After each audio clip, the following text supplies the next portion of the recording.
Então, boa noite novamente para todos e para todos. Começando aqui a gravar o nosso segundo encontro. Segundo encontro não, né? Nosso terceiro dia, né? O segundo encontro foi no sábado, dia 27 de abril de 2022. Hoje eu estou muito animado, viu? Vou falar de uma área que eu gosto muito. Eu sou apaixonado pela avaliação da personalidade. Uma das coisas que eu, quando comecei a ver na faculdade, primeiro, lembra um pouquinho os transtornos, né? Você diz, eita, eu tenho essa personalidade. Não, eu tenho aquela. Não, eu tenho aquela. Os transtornos, quando a gente está estudando, é assim também, né? E um ponto interessante, e é um dos pontos com mais ênfase no manuseio para arma de fogo, do ponto de vista de cobrança, é a avaliação da personalidade. Tanto que nós vimos no critério de credenciamento, né? A certidão de aptidão exigida pela instrução normativa, ela se refere aos dois testes de personalidade. Olha que interessante, ela nem cita os testes de habilidade cognitiva, apesar de serem também cobrados cursos, né, de uma forma geral. Mas é tão dado tanta ênfase à personalidade que a instrução normativa traz essa informação à parte, né? Estou vendo aqui que tem gente que está dizendo que também adora, né, que gosta da personalidade. Legal. Relembrando, nós vimos no encontro passado, introdução à avaliação psicológica, nós falamos sobre o que é a avaliação e fizemos um paralelo com práticas de perícias e diferenciamos da avaliação psicológica clínica. Ó, se acostume com isso, eu sempre gosto de fazer relembrar o que nós vimos no encontro anterior, porque é uma técnica de a gente reforçar a aprendizagem. Nós vimos os critérios da instrução normativa para o credenciamento, para a prática da avaliação, né? Tem uma bateria mínima de testes, não é isso? A IN. Quem lembra quais são os testes? A avaliação da personalidade, e aí lembrar, a prática de perícias psicológicas, elas diferem da prática de uma avaliação clínica. A prática de avaliação para manuseio de arma de fogo é uma prática de perícia. O questionário, ele avalia um indicador, um fator da personalidade. Por exemplo, eu posso aplicar um questionário para avaliar impulsividade, que é um construto, podemos chamar assim, da personalidade. O inventário, ele avalia fatores, dimensões da personalidade. Por exemplo, o inventário BFP, bateria fatorial da personalidade, ela avalia dimensões da personalidade de uma teoria, né, a teoria Big Five, que são dimensões também chamadas de grandes fatores, e em cada um desses fatores tem os subfatores. De uma forma geral, a gente pode entender assim, inventário são testes que avaliam uma dimensão, um conjunto de características de personalidade, e os questionários, eles avaliam normalmente uma dimensão, um fator, um grande fator da personalidade. Vai ter teorias de personalidade que não chamam o termo fator, né? Vai chamar traços, vai chamar necessidades, depende muito das teorias.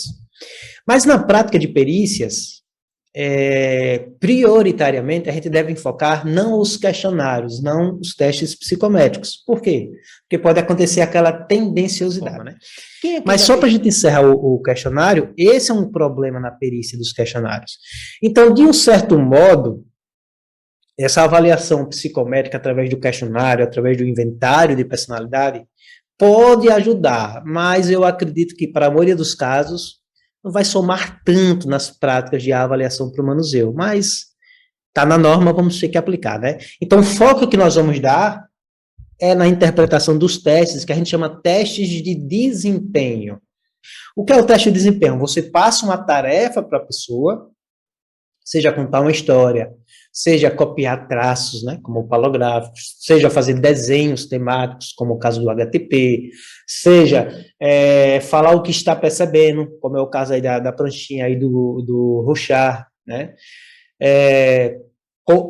dizer o que está percebendo e contar uma história, como é o TAT, são testes de desempenho. A pessoa tem uma tarefa para desenvolver, nessa tarefa ela vai demonstrar comportamentos expressivos e projetivos, dependendo do teste, e de acordo com a forma como ela executa, como ela conta história, como ela se envolve também na história, do ponto de vista de afeto, de cognição, a gente levanta indicadores. Aí, nos testes de desempenho, a tendenciosidade tende a diminuir. Por quê? Porque o avaliado não sabe o que é que está sendo avaliado. Se eu não sei o que está sendo avaliado, eu vou ter dificuldade de manipular essa informação. Então, por isso, nós vamos estar falando desses testes. Só que antes, deixa eu ver aqui, antes de falar dos testes, aqui a gente tem alguns desses testes que eu comentei, eu quero perguntar a vocês o que é personalidade, né? Já que a gente vai falar da personalidade. Mas qual é a definição de personalidade? Eu vou passar para vocês uma indicação de um livro que eu gosto muito, Personalidade, Teoria e Pesquisa. Eu tenho uma versão mais antiga, mas ele tem versões atuais, que ele traz vários estudos de pesquisas sobre teorias e estudos feitos na prática com aquela teoria, e ele traz um conceito de personalidade que eu gosto. A personalidade é aquilo que o indivíduo é. Mas está muito genérico isso aí, né? Não, vamos fazer melhor. Aí eles melhoram a definição. Personalidade, se quiserem anotar, é um conjunto de comportamentos, de sentimentos e de pensamentos de um indivíduo, de uma pessoa, ao longo, né, que persistem ao longo do tempo, ou que são aqueles comportamentos, pensamentos e sentimentos comuns em uma determinada situação. Olha que interessante. Não é só aquilo que eu tenho sempre, mas é aquilo que em uma determinada situação eu tendo a demonstrar aquele sentimento, eu tendo a demonstrar aquele pensamento, eu tendo a demonstrar aquele comportamento. Porque, por exemplo, eu posso ser uma pessoa que geralmente eu sou tranquila, eu sou calma.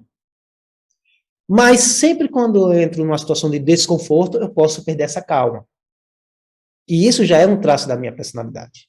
Diante de uma situação confortável, o Manuel tem um baixo neuroticismo. Quando ele está diante de uma situação de desconforto, ele tende a ter um neuroticismo maior, ele tende a agir mais emocionalmente, mais instável, mais irritado. Mas o Manuel não é uma pessoa irritada. Não sei se deu para entender.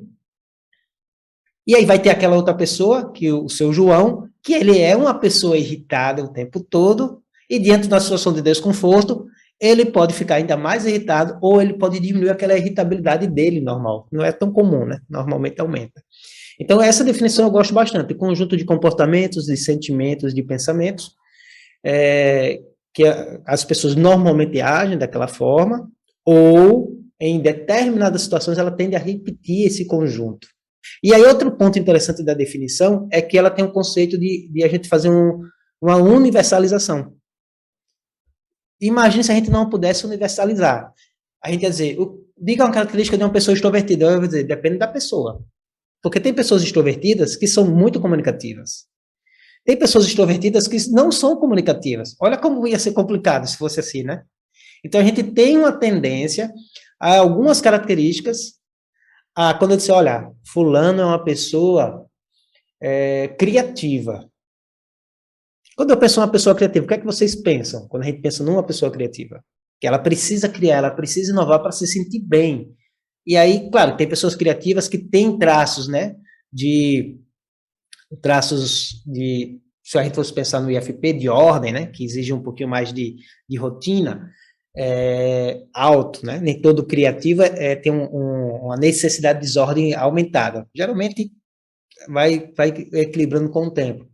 Mas é natural que uma pessoa muito criativa, ela tenha dificuldade com rotinas. Eu nem preciso saber quem é fulano, mas quando você diz, eu já imagino. E aí, por que eu estou fazendo essa introdução? Porque é muito importante que vocês também conheçam algumas teorias da personalidade. Isso me ajuda muito. Quando você começa a ler as teorias, mesmo sem o teste, olha que coisa legal.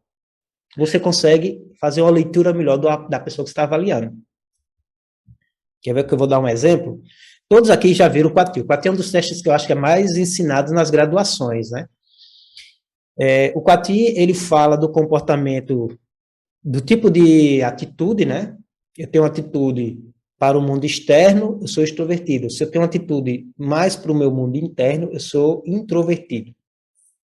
E aí ele diz o seguinte, o introvertido é aquela pessoa que é mais voltada para si, que tem dificuldades em lidar com ambientes novos, com pessoas novas, que demora um tempo para se adaptar, que prefere leitura, livros a conversar, não é que não conversa, né? Prefere, que consegue ficar horas e horas numa atividade isolado, sozinho, e não tem problema, que tem dificuldade de expressar o que está pensando, e aí por isso ele pode perder algumas oportunidades. Aí eu atendo a pessoa e percebo que ela tem um comportamento, a gente sabe que tem uns comportamentos não verbais de extroversão.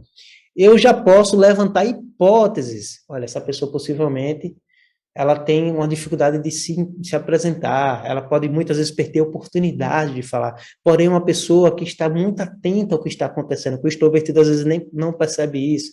Então a gente consegue, mesmo sem um teste, fazer essas relações. E aí isso serve para todos os testes, todas as teorias que fundamentam o teste, tá? Então, o que é a personalidade? Conjunto persistente de comportamentos, sentimentos e emoções, normalmente de uma pessoa, e é uma tendência a agir para. A personalidade dela é imutável? Sim, a gente muda, senão não adiantava fazer psicoterapia, né? Porém, existe uma raiz, né, podemos dizer assim, que ela tende a persistir, tende a ter mais dificuldade em mudar. Teorias atuais, né, como por exemplo a terapia do esquema, né, a terceira onda da cognitiva, elas falam dos esquemas que, se a gente for pensar, o esquema não deixa de ser uma estrutura da personalidade, fazendo parafraseando, que é uma tendência para agir. Hoje as neurociências falam de circuitos neurais estabelecidos, né?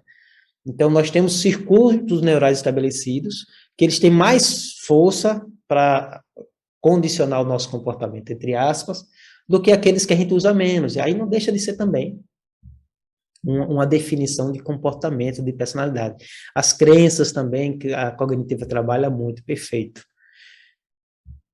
E aí, aqui falando dos padrões, né, característica da pessoa que explicam padrões consistentes de sentimentos, pensamentos e comportamentos, é esses padrões que nós vamos avaliar.